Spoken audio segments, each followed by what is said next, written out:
Hello friends, मैं हूं Devendra Sahu. YouTube के इस चैनल डी के मैथ्स ट्यूटोरियल में आपका स्वागत है।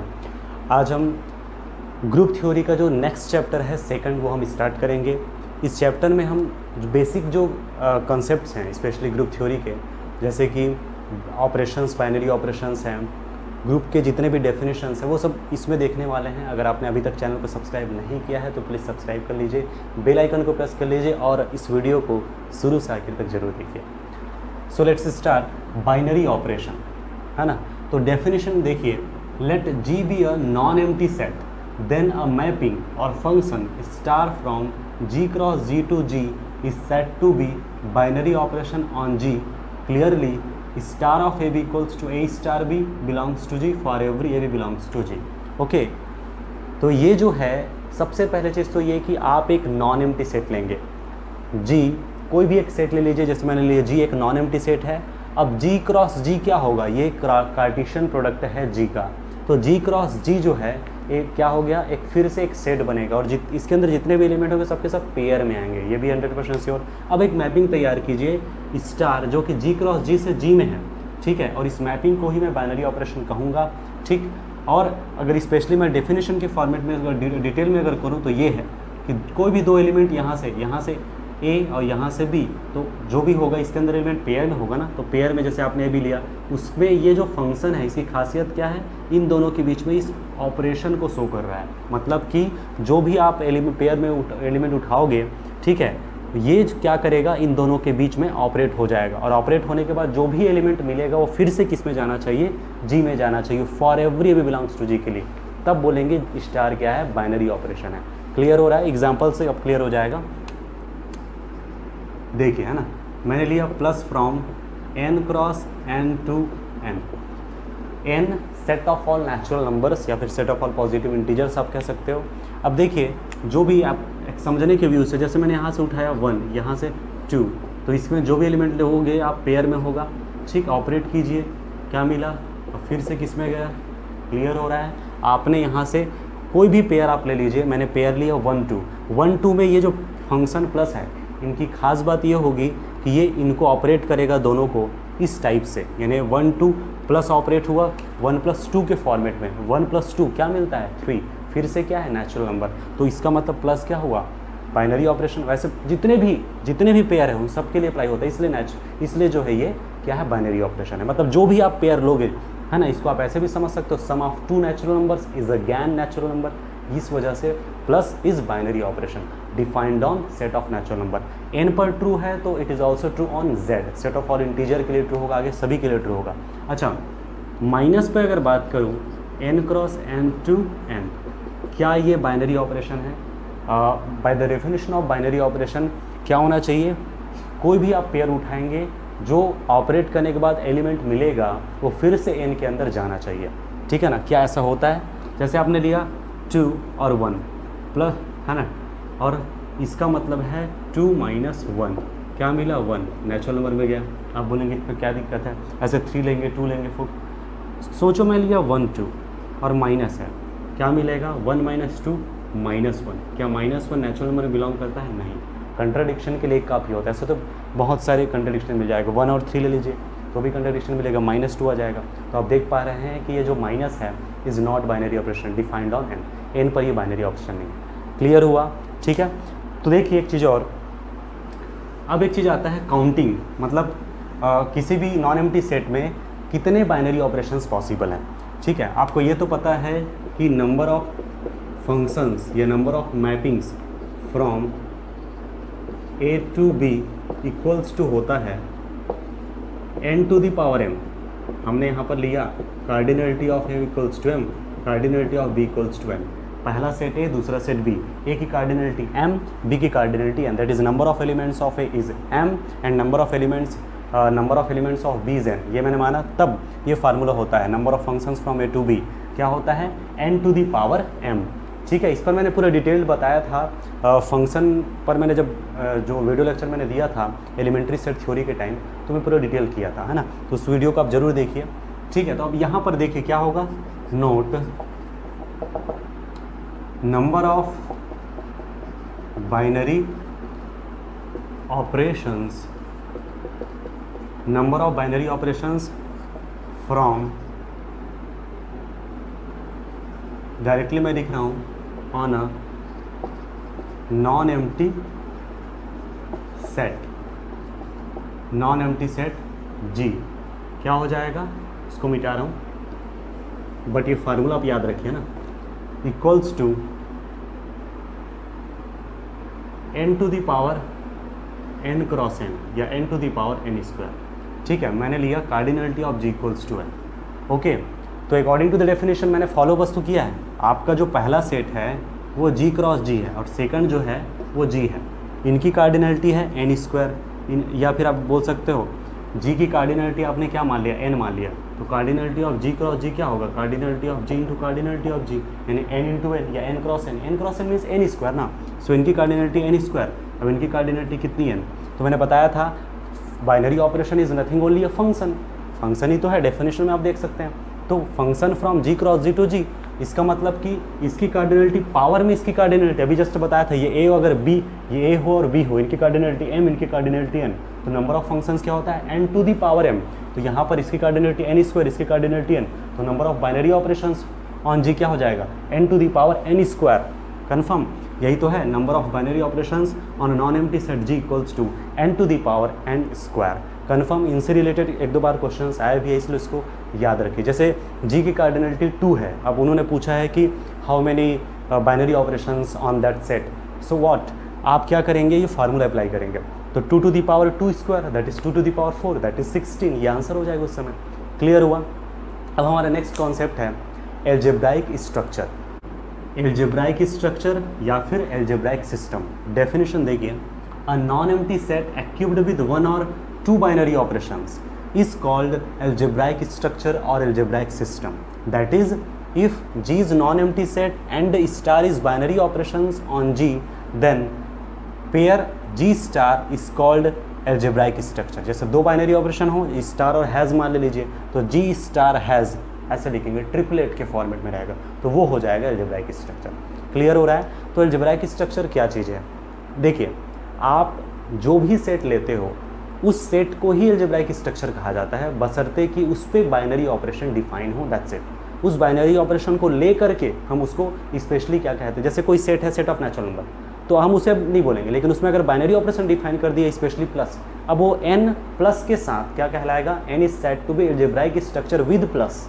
क्लियर हुआ। ये इस टाइप से होता है, जैसे कि फॉर एग्जाम्पल जैसे z है आपका सेट ऑफ ऑल इंटीजर्स, अब वो अभी एल्जेब्राइक स्ट्रक्चर नहीं है, लेकिन उसमें एक बाइनरी ऑपरेशन डिफाइन कर दिया जिसमें डॉट, तो अब फिर z is algebraic structure with dot. Clear हो रहा है, ठीक। तो ये जैसे मैंने कहा n प्लस, ठीक है ना, z डॉट, ऐसे बहुत सारे एग्जांपल्स मिलेंगे, ये मोटे मोटे तौर पे बहुत फेमस एग्जांपल से कहना चाहिए, ठीक। q स्टार यहाँ पर डॉट, ठीक, ऐसे r स्टार डॉट, और भी बहुत सारे हैं, P ऑफ n इंटरसेक्शन, ठीक है, P ऑफ n यूनियन, ये सभी जो है ये power set of natural number है, और ये इंटरसेक्शन यहाँ पर बाइनरी ऑपरेशन के रूप में डिफाइन होता है, that is intersection from P of n cross P of n to P of n, यहाँ सेम यूनियन होता है, ठीक है। ऐसे बहुत सारे एग्जांपल्स आप कलेक्ट कीजिए, है ना, कुछ अनदर टाइप के एग्जांपल्स उसको मैं ले रहा हूँ। तो ये तो क्लियर हो गया ना, कोई नॉन एम्प्टी सेट है, उनके साथ बाइनरी ऑपरेशन डिफाइन है, तो पेयर है तो पेयर, ट्रिपलेट है तो ट्रिपलेट, उसको हम बोलते हैं एल्जेब्राइक स्ट्रक्चर या फिर एल्जेब्राइक सिस्टम। जैसे कि set of natural number plus के साथ ये हो गया एल्जेब्राइक सिस्टम, ये हो गया इनके साथ एल्जेब्राइक सिस्टम, तो इसको स्पेशली ऐसा लिखा जाता है। ऐसा लिखने से क्या होता है, सामने से पता चल जाता है हाँ कि ये इन पर बाइनरी ऑपरेशन के रूप में डिफाइन है, ये समझ आ जाता है। तो ये सभी these are algebraic structures. Clear हुआ। जैसे कुछ स्पेशल एग्जाम्पल्स हैं, उनको मैं लिख लेता हूँ। जनरली ये तो पता ही होता ही है, इसके अलावा है ना एग्जाम्पल्स, तो ये तो क्लियर है, n प्लस आपका एल्जेब्राइक स्ट्रक्चर है, इज एल्जेब्राइक स्ट्रक्चर या फिर एल्जेब्राइक सिस्टम। इसी तरीके से है ना n डॉट भी होता है, ओके, इसमें कोई दिक्कत नहीं होना चाहिए, मतलब कि डॉट भी binary operation, dot in a product of two natural numbers is again natural number, so ये बाइनरी ऑपरेशन डिफाइन है नेचुरल नंबर पर, इसका मतलब फिर से ये क्या हो जाएगा, ये अलजेब्राइक स्ट्रक्चर। और भी है, जैसे मैक्स और मिनिमा के रूप में आप डिफाइन कीजिए एन स्टार अलजेब्राइक स्ट्रक्चर। ये जो स्टार है उसको आप इस तरह से डिफाइन कीजिए, a star B equal to max of A b, ठीक है ना। यानी दो नेचुरल नंबर्स के बीच में ये इस तरह से डिफाइन है कि दोनों के मैक्स को शो कर रहा है, ठीक है। दोनों का मैक्स, मैक्स मतलब जानते हैं जैसे 1 और 2, तो दोनों का मैक्स कौन होगा 2, और दोनों अगर इक्वल है तो कोई जैसे 1 1 तो मैक्स 1 ही होगा, क्लियर। इसी तरीके से एन स्टार इस बाइनरी ऑपरेशन, यहाँ पर सॉरी अलजेब्राइक स्ट्रक्चर, यहाँ पर स्टार मैंने डिफाइन किया minimum of A B, confirm. इसी तरीके से आप power set of natural numbers intersection, ये होता है power set of natural number union, ये भी होता है, ठीक। और ये जो है इन्फिनाइट होता है ना, याद रखिए P of N power set of natural number uncountable होगा स्पेशली। और आपका एग्जांपल हो सकता है P of N symmetric difference, इसको बोलते हैं सिमेट्रिक डिफरेंस, इसके बारे में मैं लिख देता हूँ। ए सिमेट्रिक डिफरेंस हो सकता है इन फ्यूचर ज़रूरत पड़े। And A symmetric difference B equal to होता है ए माइनस बी तो union B minus A. Minus का मतलब एक्सेप्टिंग, हटाना। ए और बी के बीच में सिमेट्रिक डिफरेंस का मतलब है तो होता है ए में से बी को हटाइए, ये हो गया, और बी में से ए को हटाइए, वो ये हो गया, फिर दोनों का यूनियन कीजिए, वो ये। ओके, तो ये होता है सिमेट्रिक डिफरेंस करके। ऐसे बहुत सारे एग्जांपल अभी जस्ट लिखा, Q star dot, R star dot, C star dot, ठीक है, दिस आर, तो there are lots of examples. Okay, तो अब देखते हैं एक्सियम्स ऑफ बाइनरी ऑपरेशंस या फिर प्रॉपर्टीज़ ऑफ बाइनरी ऑपरेशंस। तो मैं एक चीज़ बता दूं, बाइनरी ऑपरेशंस जो होते हैं, स्टार जिसे आपने लिखा है तो खैर सिंबल है, इनके बहुत सारे एग्जाम्स होते हैं। ऐसा नहीं है कि बाइनरी ऑपरेशन होने से ये सब इम्प्लाई हो जाता है, ये भी ध्यान रखिए, बाइनरी ऑपरेशन होने से ये इम्प्लाई नहीं होता है। बाइनरी ऑपरेशंस के सब पॉसिबल प्रॉपर्टीज़ होते हैं, मतलब बाइनरी ऑपरेशन जो स्टार हम लिए हैं उनके सब पॉसिबल्स प्रॉपर्टीज़ हैं, जैसे मैंने लिखा closure, associative, existence of identity, universe और कॉम्यूटेटिव। तो देयर आर एग्जैक्टली हम 5 प्रॉपर्टीज़ पे हम बात करते हैं या 5 एक्सियम्स पे बात करते हैं बाइनरी ऑपरेशंस के, जो कि ग्रुप थ्योरी में बहुत इंपॉर्टेंट रोल प्ले करता है। तो ये प्रॉपर्टीज़ क्या क्या हैं उनको हम देख लेते हैं। तो देखिए, पहले तो मैं माना let G be a non empty set and star be a binary operation defined on G, that is अगर मैं लिखूँ जी स्टार, मैं डायरेक्ट अगर ये भी लिख सकता था कि let G star be an algebraic structure या अलजेब्राइक सिस्टम, ये भी मान सकता था। उसके बाद फिर मैंने प्रॉपर्टीज़ लिया है और अब भी मैं कह रहा हूँ कि ये इम्प्लाई नहीं होता है, ये प्रॉपर्टीज़ जो है ये प्रॉपर्टीज़ पॉसिबल्स हैं, ठीक है, ये ध्यान रखिए। तो जैसे closure property, for every A B belongs to G, तो क्या होता है क्लोजर प्रॉपर्टी का मतलब, ठीक है। तो बाइनरी ऑपरेशन स्टार पर ये एक ऐसा प्रॉपर्टी है कि जैसे कोई भी आपने एलिमेंट उठाया जी से, तो उनके बीच में अगर ऑपरेशन लगाते तो फिर से जी में ही जाना चाहिए, मतलब कि क्लोज्ड हो रहा है ना, मतलब जितने भी आप एलिमेंट उठाया जी से सब उसी के अंदर जा रहा है ऑपरेट करने पर, यही तो हो रहा है। For every A B belongs to G implies A star B belongs to G. Associative property, for every A B C belongs to G A star B star C equal to A star B star C, यानी पहले इनको ऐसे लिखो और operate करके solve करो, इनको operate करके सॉल्व करो, दोनों इक्वल ही होगा तो आप बोलेंगे एसोसिएटिव प्रॉपर्टी। ये दोनों इक्वल होगा तब बोलेंगे एसोसिएटिव। ये जब होता है तो कहते हैं क्लोजर, ये जब होता है तो कहते हैं एसोसिएटिव, ठीक। एग्जिस्टेंस ऑफ आइडेंटिटी, आइडेंटिटी की उपस्थिति, तो आइडेंटिटी उपस्थित है ये आप कैसे जानेंगे, तो कोई भी आप एलिमेंट उठाइए, for every A belongs to G there exists E belongs to G such that A star equal to E star है, ठीक है। तो इफ़ ये वाला जो प्रॉपर्टी है, जितने भी एलिमेंट उनके करेस्पॉन्डिंग जी के अंदर एलिमेंट ऐसा मिल जाए कि ये वाला प्रॉपर्टी होल्ड करता है, ठीक है, ज्यों का त्यों दे रहा है, देखिए तो ये होता है ई जो है इस समय आइडेंटिटी एलिमेंट कहलाता है और हम कहते हैं कि जी आइडेंटिटी रखता है इन केस, है ना।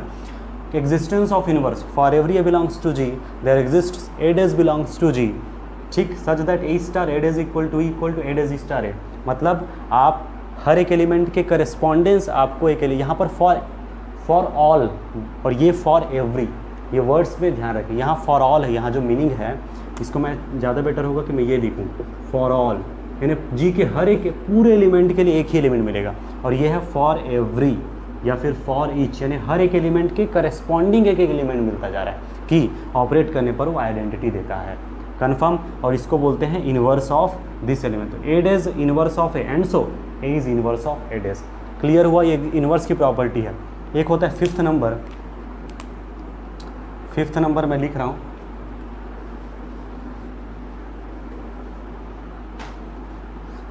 Commutative property. कॉम्यूटेटिव प्रॉपर्टी, तो ये कॉम्यूटेटिव प्रॉपर्टी क्या होता है? For every A B belongs to G, A star B equal to B star A. ठीक है ना, ए को बी से ऐसे ऑपरेट करो, फिर राइट से ऑपरेट करो, इक्वल होने चाहिए। तो अगर इक्वल है तो वो होगा कॉम्यूटेटिव प्रॉपर्टी। क्लियर? तो ये जो है सभी पॉसिबल्स प्रॉपर्टी। अच्छा, इसमें से जो सबसे पहला नंबर का प्रॉपर्टी है क्लोजर। ठीक है, कई लोग सोच रहे होंगे मैंने ये कहा कि कोई भी एलिमेंट लेते हो ऑपरेट करने पर फिर से जा रहा है, ये बाइनरी ऑपरेशन का कंडीशन है। यस, बिल्कुल सही आप सोच रहे हैं, अगर ऐसा सोच रहे हैं तो बिल्कुल सही है कि बाइनरी ऑपरेशन क्लोजर प्रॉपर्टी को इम्प्लाई कर देता है। मतलब कि अगर फंक्शन कोई भी सेट पे, कोई भी नॉन एम्प्टी सेट पर अगर बाइनरी ऑपरेशन डिफाइंड है तो 100% श्योर है कि क्लोजर प्रॉपर्टी को होल्ड करेगा ही करेगा। मतलब कि हर एक दो एलिमेंट के बीच में आपको उसको ऑपरेट करने से वो फिर से जी के अंदर चला जाएगा। क्लियर हुआ? यानी कि क्लोज्ड। तो ये हुए 5 प्रॉपर्टीज़, यानी ये पॉसिबल्स प्रॉपर्टीज़ हैं। इन्हीं के आधार पे ग्रुप के कॉन्सेप्ट्स डेवलप हुए हैं। तो मैं एक ट्रिक लिख रहा हूँ, उस ट्रिक के साथ आज का जो है क्लास एंड होगा। ओके, है ना? तो ट्रिक बताऊँ उससे पहले जो 5 प्रॉपर्टीज़ मैं लिखा था उसको शॉर्ट वे में आप याद रखिए। G1, G2, G3, G4, G5।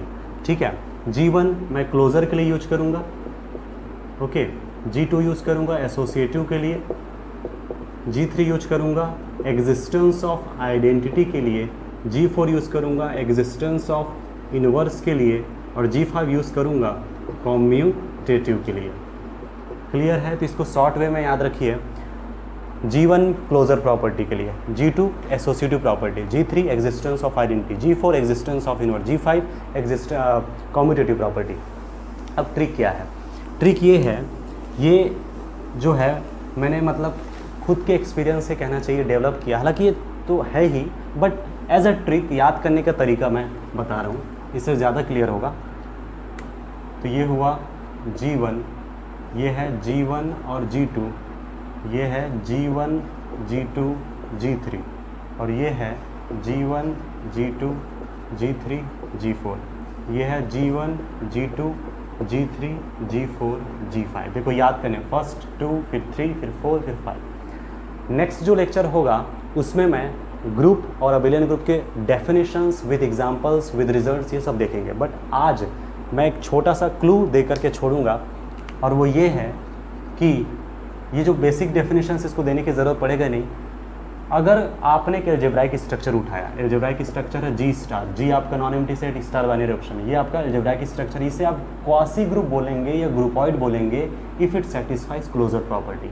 Closure मतलब पहला वाला, और क्लोजर के लिए दिखाने की जरूरत ही नहीं क्योंकि बाइनरी ऑपरेशन है, मतलब क्लोजर सेटिस्फाई करेगा ही। तो G1 बस हो रहा है पहला प्रॉपर्टी बस, तो उसको बोलते हैं क्वासी ग्रुप।